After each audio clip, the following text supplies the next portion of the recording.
네, 우리 지난 시간 이스라엘 백성들이 제비뽑기를 통해서 예루살렘 성에 거주할 사람들을 뽑는 내용을 우리가 봤죠. 근데 인상적이었던 것이 무엇이었는가 하면 그렇게 뽑힌 사람들 중에 누구도 불평하거나 누구도 불만을 제기하는 사람들이 없었다는 거야. 모두가 다 하나님의 뜻으로 알고 순종했다는 거야. 기꺼이 순종했다는 거죠. 지난 시간에도 말씀을 드렸지만 당시 예루살렘 성에 거주한다는 것은 오늘날 우리나라의 수도 서울에 거주하는 것과는 전혀 다른 차원의 그런 삶이었죠. 엄청난 위험과 헌신을 각오해야 하는 일이었습니다. 그럼에도 불구하고 제비 뽑힌 사람들이 모두가 다 기꺼이 순종했다는 거예요. 그러나 더욱 인상적이었던 장면이 있었는데 그게 뭔가 하면 자원하는 사람들이었어요.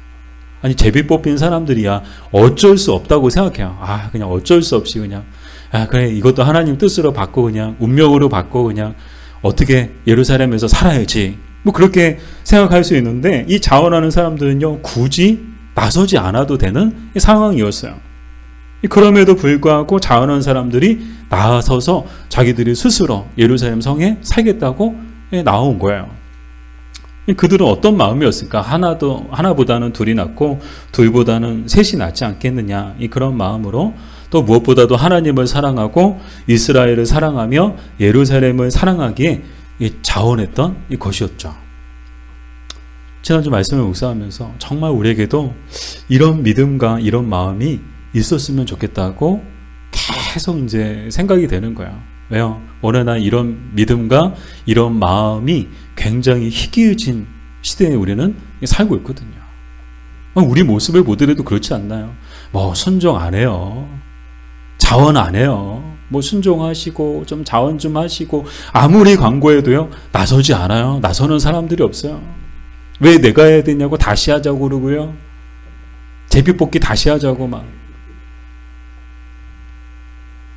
근데 지난주 말씀을 묵상하면서 굉장히 좀 마음이 무거웠는데 그 이유가 뭔가 하면 지금 우리 교회도 이런 믿음과 이런 마음을 가진 분들이 절실히 필요하기 때문입니다. 왜냐하면 지금 우리 교회의 상황이나 당시 예루살렘의 상황이 크게 다르지 않기 때문인데요.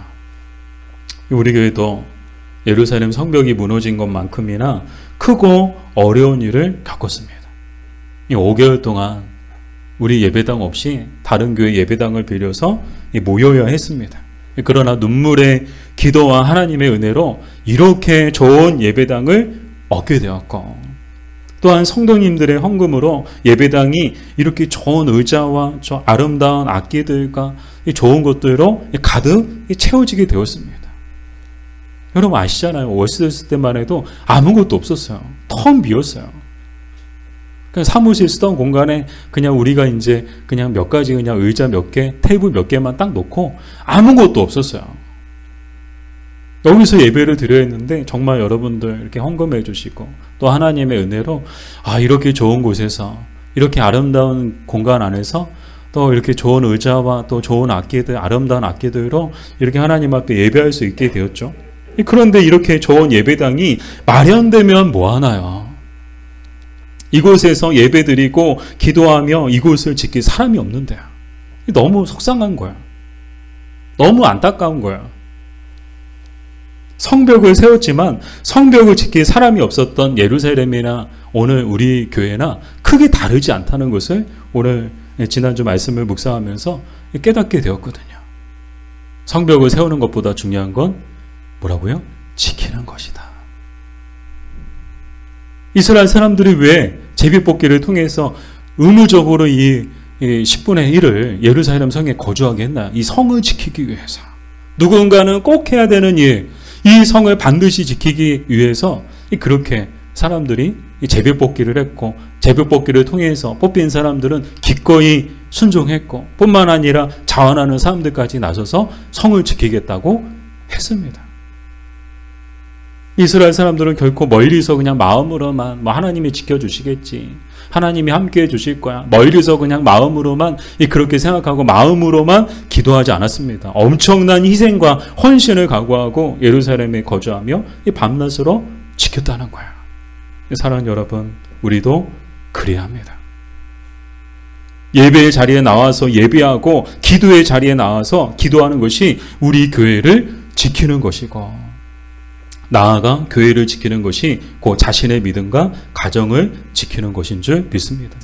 왜냐하면 교회는 주님의 몸이기 때문이에요. 교회와 주님은 하나예요. 에베소서 1장 3절 말씀을 같이 읽어볼게요. 교회는 그의 몸이니 만물 안에서 만물을 충만하게 하시는 이의 충만함이니라. 아멘. 교회가 뭐라고요? 교회는 그의 몸이니. 교회는 주님의 몸이라는 거예요. 우리가 주님의 몸된 교회를 지킬 때 주님께서 우리를 안 지켜주실까요? 반드시 지켜주시는 줄 믿습니다. 우리가 교회를 힘써 지킬 때 주님께서 우리 인생과 영혼을 지켜주시고 우리의 가정과 일터를 반드시 지켜주실 줄 믿습니다. 아멘. 바라기는 이스라엘 사람들처럼 기꺼이 순종하는 믿음과 기꺼이 자원하는 마음으로 우리의 성벽을 힘써 지키는 우리가 됩시다. 그리하면 반드시 하나님께서 칭찬과 복을 주시고 또 반드시 지켜주실 줄 믿습니다. 자, 오늘은 또 어떤 내용인가? 성벽 봉헌에 관한 내용이에요. 네. 27절 말씀을 우리 같이 읽어볼게요. 예루살렘 성벽을 봉헌하게 되니 각처에서 레위 사람들을 찾아 예루살렘으로 데려다가 감사하며 노래하며 재금을 치며 비파와 수금을 타며 즐거이 봉헌식을 행하려 하매. 27절을 보여주세요. 네. 다시 한번 읽어볼까요? 예루살렘 성벽을 봉헌하게 되니 각처에서 레위 사람들을 찾아 예루살렘으로 데려다가 감사하며 노래하며 재금을 치며 비파와 수금을 타며 즐거이 봉헌식을 행하려 하네. 아멘. 자, 이 봉헌이라는 말이 나오죠. 이 봉헌이 뭘까요? 이 봉헌을 한자로 보니까 받들봉, 드릴헌, 받들어 드린다. 여기서 봉헌은 하나님께 우리의 것을 받들어서 드리는 것을 봉헌이라고 해요. 사실 이제 헌금의 의미가 바로 봉헌의 의미죠. 이 우리의 것, 하나님께서 우리에게 주신 것을 그것 중에 일부를 떼어서 받들어서 어떻게 드리는 거야? 하나님께 드리는 게 헌금인 거예요. 봉헌인 거죠. 예배도 마찬가지입니다. 받들어서 우리의 삶, 우리의 시간, 우리의 물질, 우리의 마음을 받들어 가지고 하나님께 드리는 거지. 그냥 남는 거 그냥 이렇게 그냥 뭐 던져주듯이 뭐 사람들한테 뭐 기부하듯이 그렇게 하는 게 아닌 거예요. 받들어 드리는 것. 그게 이 봉헌이죠. 근데 오늘 말씀을 보면서 성전을 봉헌하고 예배당을 봉헌하고 이것은 우리에게 익숙해요. 뭐 성전 봉헌했다, 뭐 예배당 봉헌했다 그런 말은 많이 들었거든요. 근데 성경에도 보고 우리 주변에 보면 뭐 성벽 봉헌했다는 말은 사실 우리에게 좀 낯선 이야기죠. 근데 여기에는 특별한 의미가 담겨져 있는데요. 그 의미가 뭔가 하면 예루살렘 성 안에 있는 성전과 성을 둘러싸고 있는 성벽, 이것은 둘이 아니고 모두가 하나고 한 몸이다라는 것을 뜻하고 있습니다. 참, 성전 안에만 거룩한 공간이 아니고 성전 밖에 그 공간도 살아가는 공간이잖아요. 성전은 예배드리는 거룩한 하나님이 계신 거룩한 공간이고 성전 밖은 사람들이 백성들이 살아가는 삶의 공간이야. 근데 이 성벽을 봉헌했다는 것은 성전 안만 거룩한 공간이 아니고 성전 밖에 우리가 살아가는 삶의 공간도 거룩한 공간이다라는 그런 뜻을 갖고 있는 거야. 그런 의미를 갖고 있는 것이죠. 정리해서 말씀을 드리면 이제 이스라엘 사람들이 성전에서만 거룩하게 살아가는 것이 아니고 성전에서만 거룩한 척, 거룩한 예배를 드리고 거룩한 모습을 하고 거룩한 말을 하고 거룩한 옷을 입고 성전 안에서는 누구나 다 그래야 돼요. 그러나 성전 밖에서는 그렇게 살지 못했죠. 그러나 이제는 성전 안에서뿐만 아니라 성전 밖에서 삶의 공간에서도 거룩하게 살아가겠다는 그런 믿음의 고백이 이 안에 담겨져 있는 거예요. 이 얼마나 귀한 믿음의 고백인가요?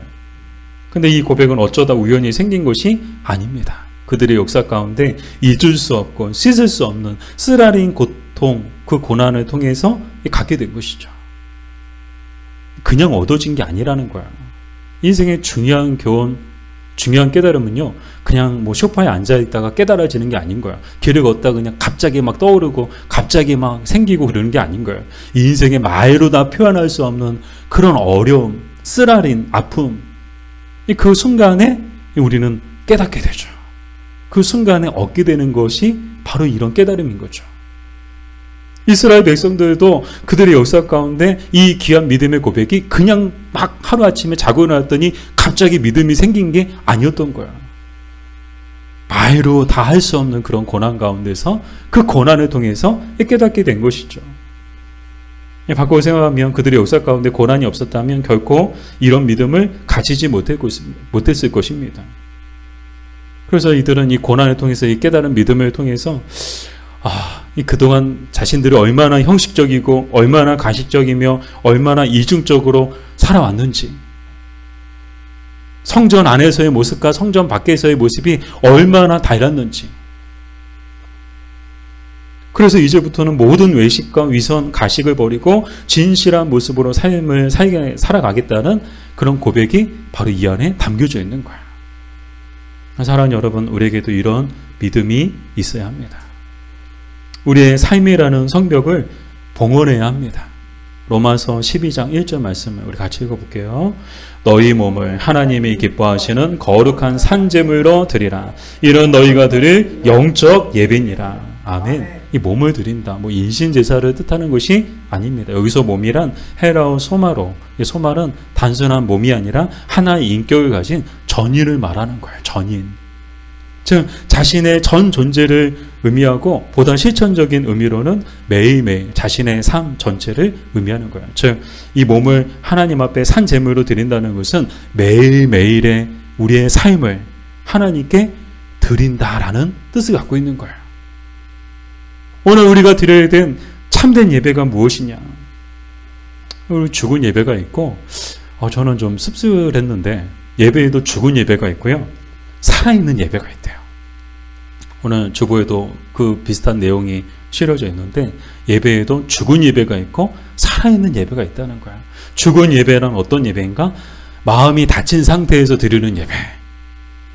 마음을 하나님 앞에 열지 않고 그냥 마음이 닫힌 상태에서 마치 종교적 행사를 하는 것처럼, 종교적 의식을 행하는 것처럼 그렇게 그냥 앉아있다가 그냥 가는 것, 그게 죽은 예배라는 거예요. 근데 오늘 말씀을 생각하면서 이것만이 죽은 예배가 아니고, 닫힌 마음으로 드리는 예배만이 죽은 예배가 아니고, 매일매일 자신의 삶을 하나님께 드리지 않는 것도 죽은 예배다라는 생각이 들더라고요. 살아있는 예배는 어떤 예배일까요? 이렇게 예배 때 움직이고 찬양하고 아멘하고 두 손 들고 기도하고 살아있네, 살아있어 그게 살아있는 예배일까요? 아니요. 매일매일에 우리의 삶을 하나님께 드리는 것. 교회 안에서만 거룩한 척, 교회 안에서만 믿음 있는 척, 교회 안에서만 거룩한 말을 하고 거룩한 행동을 하는 것이 아니고 삶의 공간에서도 똑같이, 그러니까 교회 안에서의 모습이나 교회 밖에서의 모습이나 전혀 다를 것이 없는 삶이 정말 하나님께 원하시는 살아있는 예배라는 거예요. 또 그것이 진정 하나님께서 원하시는 예물이다라는 것이죠. 큰 헌금 드리고 큰 물질 드리고 대단한 것 드리고 그것이 하나님이 원하시고 기뻐하시는 예물인가? 아니라는 거야. 우리의 몸을 원하신대요. 소마를 원하신대요. 소마. 매일매일의 삶을 하나님께서 받기를 원하신대요. 바라기를 이런 믿음의 고백을 가지고 삶으로 하나님을 예배하며 살아가는 저와 여러분 되기를 주님의 이름으로 축복합니다. 이 마음, 이 믿음의 고백을 가지고 우리 삶으로라는 찬양을 우리 함께 부르시겠습니다.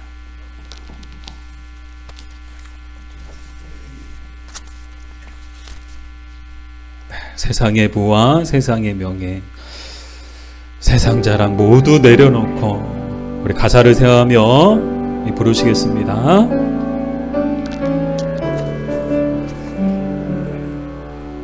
세상의 부와 세상의 명예, 세상 자랑 모두 내려놓고 날 구한 십자가,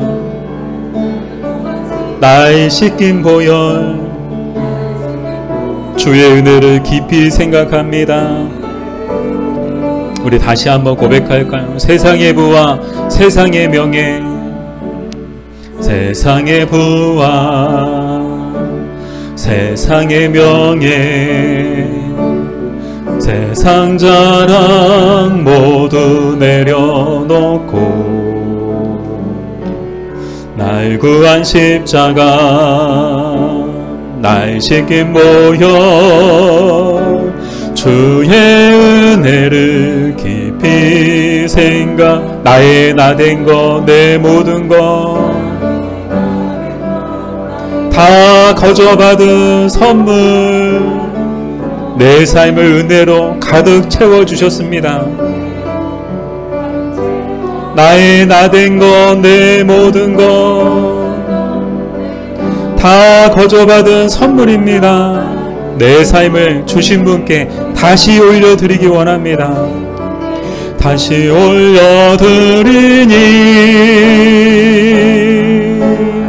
나는 삶으로 주님을 노래합니다.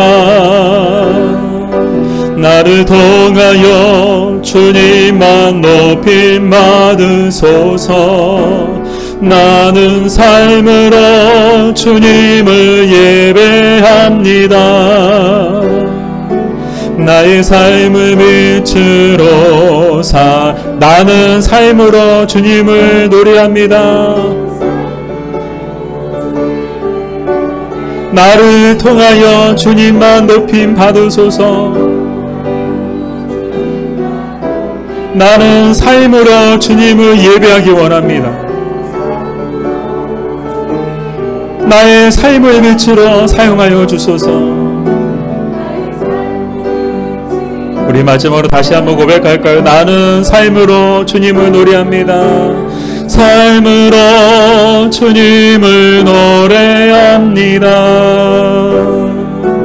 나를 통하여 주님만 높임 받으 가슴에 우리 손 얹고 나는 삶으로 주님을 예배합니다. 나의 삶을 빛으로 사용하소서. 아멘. 우리 옆에 분하고 인사할까요? 삶으로 예배합시다. 우리 한 번 더 인사할까요? 지켜보겠습니다. 네. 교회에서의 모습과 집에서의 모습이 정말 똑같은가? 정말 가족 구원은 어렵지 않습니다. 교회에서처럼만 우리가 가정에서 살아가고 직장에서 살아가면 얼마든지 우리 주변에 믿지 않는 사람들 정말 구원으로 인도할 수 있습니다. 계속해서 성벽 봉헌식을 위한 준비 과정이 소개되고 있는데요. 이 레위 사람들을 비롯해서 노래하는 사람들을 막 불러 모으는 거야. 레위 사람들 모여라. 또 노래하는 사람들 모여라. 그 노래하는 사람들은 오늘날의 찬양단인데 이 찬양단에는 어떤 사람들이 있었는가 기록해 보니까 아삽과 헤만, 여두둔 세 가문의 레위인들을 말하더라고요. 그러니까 레위인들뿐만 아니라 노래하는 사람들 다 뭐예요? 다 레위인들이었던 거야. 근데 여기서 눈여겨봐야 할 부분이 있는데 그게 뭔가 하면 이 레위 사람들이나 노래하는 사람들이 대부분 어디에 거주했는가? 오늘 본문에 보니까 예루살렘 사방에 거주했다는 거예요. 우리 29절 하반절만 같이 읽어볼게요. 이 노래하는 자들이 자기들을 위하여 예루살렘 사방의 마을들을 이루었습니다. 아멘. 이 노래하는 사람들, 레위인들이 어디 살았나? 예루살렘 사방에 살았대요. 근데 이 사방의 뜻이 어떤 뜻인가 하면 주변에 라는 뜻을 갖고 있더라고요. 즉 예루살렘 주변에, 예루살렘 근처에 그렇게 레위 사람들, 노래하는 사람들이 거주하며 살았는데 그 이유가 뭐예요? 자기들을 위하여. 오늘 우리가 눈여겨봐야 되는 부분이 바로 이거예요. 자기들을 위하여 예루살렘 사방에 거주했다는 거예요.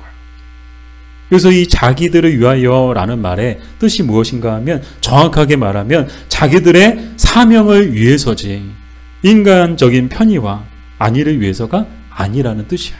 우리는 오해할 수 있어요. 자기들을 위하여 그러면 뭔가 자기 편의와 자기 안위와 개인적인 그런 생각에서 그렇게 했을 것으로 생각하는데 그 참된 뜻은 자기들의 사명을 위해서. 그래서 사실 가로에다가 사명을 위해서, 자기들의 사명을 위해서라고 들어가야 되는데 그게 들어가지 않은 게 조금 아쉬워요. 바꿔 생각해보면 그들이 만약 인간적인 편의와 안위를 생각했다면 그들은 예루살렘 주변에 거하지 않았을 것입니다. 최대한 멀리 최대한 먼 곳에 거주했을 거야. 왜요? 가까이 있으면 피곤하거든요. 그렇지 않나요? 가까이 직장과 집은 뭐 이렇게 생각하기 나름인데 아마 여러분 뭐 동의하시는 분들도 계시고 동의하지 않는 분들도 계실 것 같아요. 직장과 집이 가까우면 뭐 이렇게 가까워서 좋을 수도 있지만 가까워서 피곤할 수도 있어요. 이 레위인들도요, 정말 인간적인 편의와 안위를 생각했다면 정말 가까이 있지 않고 멀리 있었을 거예요. 왜요? 집이 멀리 있으면 뭐 찾는 사람들도 없을 것이고 멀다는 이유로 그들의 직무를 다하지 않아도 되기 때문일 것입니다. 그러나 그들은 달랐다는 것이죠. 오로지 자기들의 사명을 위해서, 그 사명을 잘 감당하기 위해서 예루살렘 주변에, 예루살렘 가까이에 마을을 이루고 살았다는 거예요. 그래서 언제든 성전을 향해 달려가고 언제든 그들의 사명을 잘 감당하기 위해서 애썼다는 거예요. 정말 레위인들은 레위인의 다움을 우리는 보게 되죠. 사랑하는 여러분, 우리에게도 이런 믿음이 있어야 합니다. 교회를 가까이 해야 되는 거예요. 교회를 가까이 하는 것은 주님을 가까이 하는 것과 같습니다. 왜냐하면 앞에서 말씀을 드렸던 것처럼 교회와 주님은 하나이시기 때문입니다. 그런데 현실은 어떤가요? 오늘 말씀을 딱 준비하면서 그런 이야기를 들었어요. 뭐 일부러 교회 멀리 집을 얻는 분들도 있다는 거예요. 왜요? 교회 가까이 있으면 예배마다 막 참석해야 되고 빠지면 눈치 보이고, 그래서 교회 가까이 있으면 좋은 점도 있는데 사실 부담스러운 점들도 있기 때문에 적당히 교회와 집은 적당히 거리 두기를 하는 게 좋다고 생각해서 일부러 거리 두기 하기 위해서 이 교회 멀리 집을 얻는 분들도 있다는 거예요. 저는 그런 분들에게 이렇게 말하고 싶은데요. 우리가 하나님과 거리 두기 하면 하나님도 우리와 거리 두기 하실 것입니다. 우리가 하나님께 드리는 예배와 기도, 교회를 위한 봉사를 부담스러워 한다면 하나님도 우리를 부담스러워 하실 것입니다. 우리가 하나님 거리두기 하는데 하나님도 우리와 거리두기 하지 않으실까요? 그래? 거리두기 하네? 그래? 나도 너희랑 거리두기 할 거야. 부담스러워? 그래, 나도 너희가 부담스러워. 근데 참 감사하게도요, 우리 교회 성도님들은 다르세요. 일부러 교회 멀리 집을 얻는 분들도 안 계시지만 멀리 계신 분들이 사실 더 열심히세요. 낮에도 시간이 걸리거든요. 근데 밤에는요, 시간이 2배 이상 걸려요. 퇴근 시간 걸리면요, 시간이 막 2배 이상 걸리는데도 그 먼 곳에서 오시는 거 보면 정말 대단하세요. 감사하고 대단하고. 사랑하는 여러분, 교회를 가까이 하시기 바랍니다. 교회를 가까이 하는 것은 하나님을 가까이 한다는 것이고, 하나님을 가까이 하면 하나님도 우리를 가까이 해 주실 것입니다. 야고보서 4장 8절 말씀인데 우리 같이 읽겠습니다. 하나님을 가까이 하라. 그리하면 너희를 가까이 하시리라. 아멘.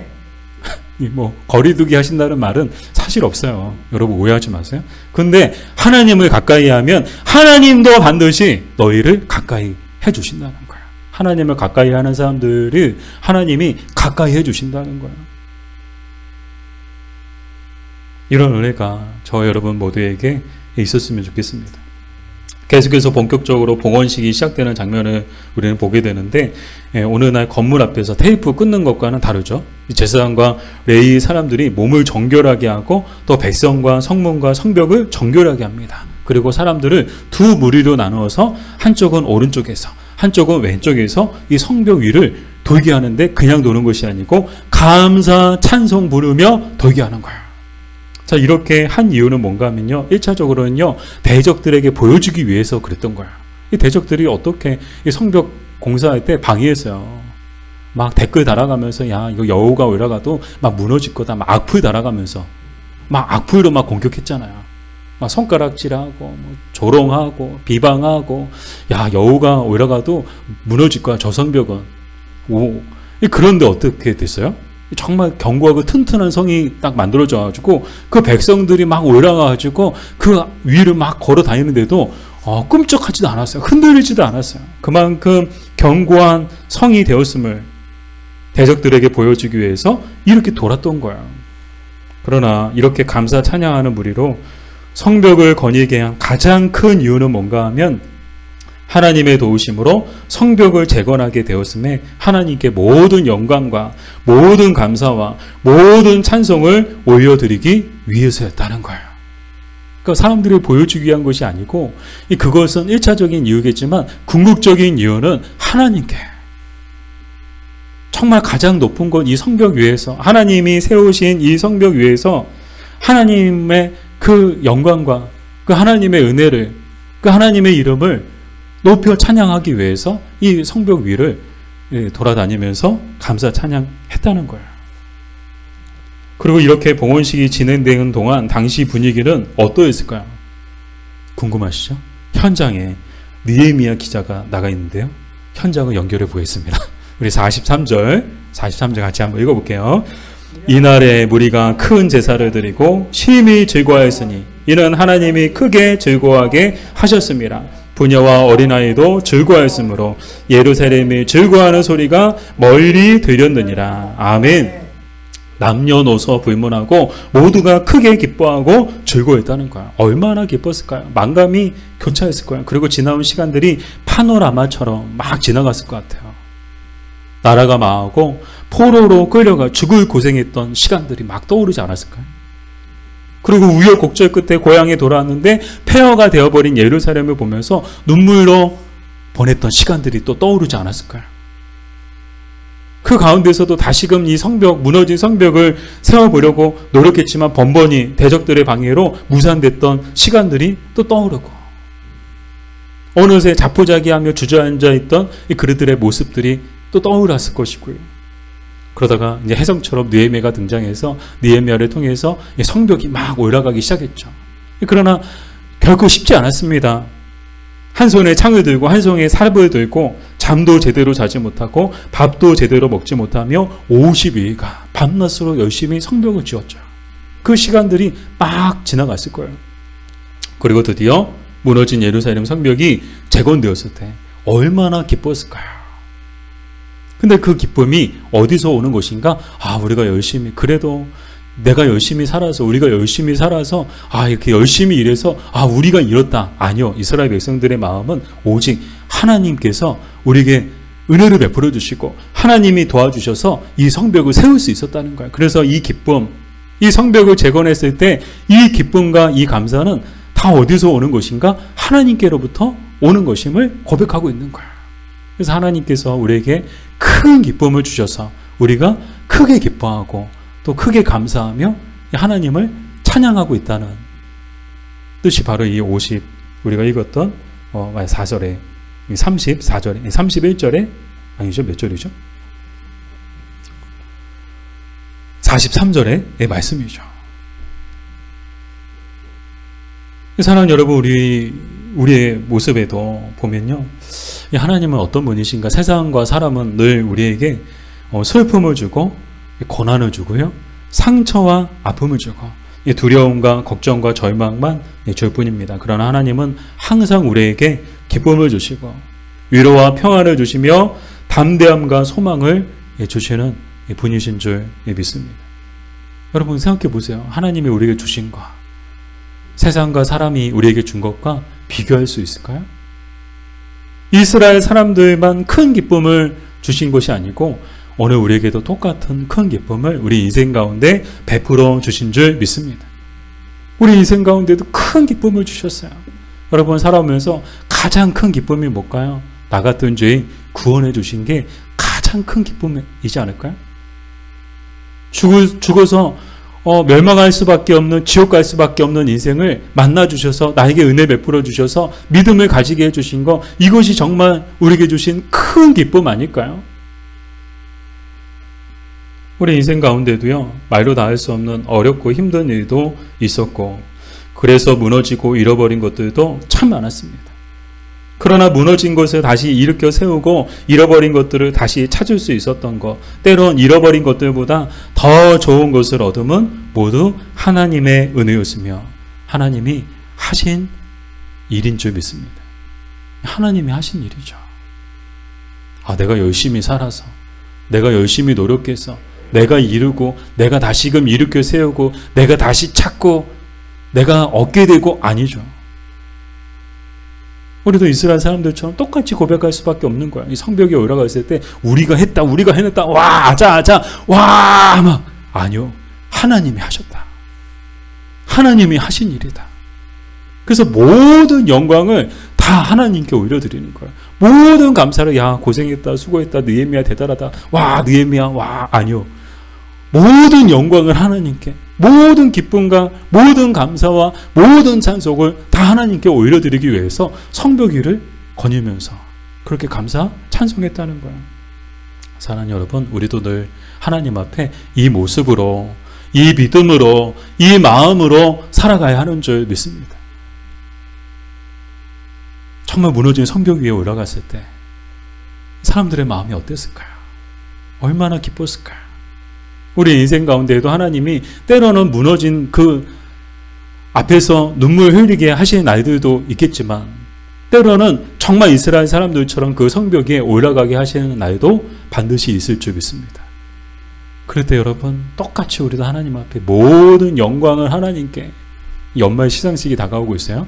혹시 상 타시는 분 계시면 방송에 나가시는 분 계시고, 혹시 이제 직장에서나 뭐 일터에서나 뭐 이렇게 상 받는 분들 계시면 소감 한마디 하라고 할 때 꼭 나오셔가지고 모든 영광을, 모든 찬송을, 모든 감사를 하나님께 돌릴 수 있는, 하나님이 하신 일입니다. 모든 영광을 하나님께 돌립니다. 아멘. 예수 믿으세요. 그렇게 고백하며 살아갈 수 있는 저 여러분 되기를 주님의 이름으로 축복합니다. 기도하겠습니다. 하나님 감사합니다. 저희들 사랑해 주셔서 오늘도 이 예배의 자리, 또 주님이 핏값으로 세우신 이 교회, 정말 아무것도 없었고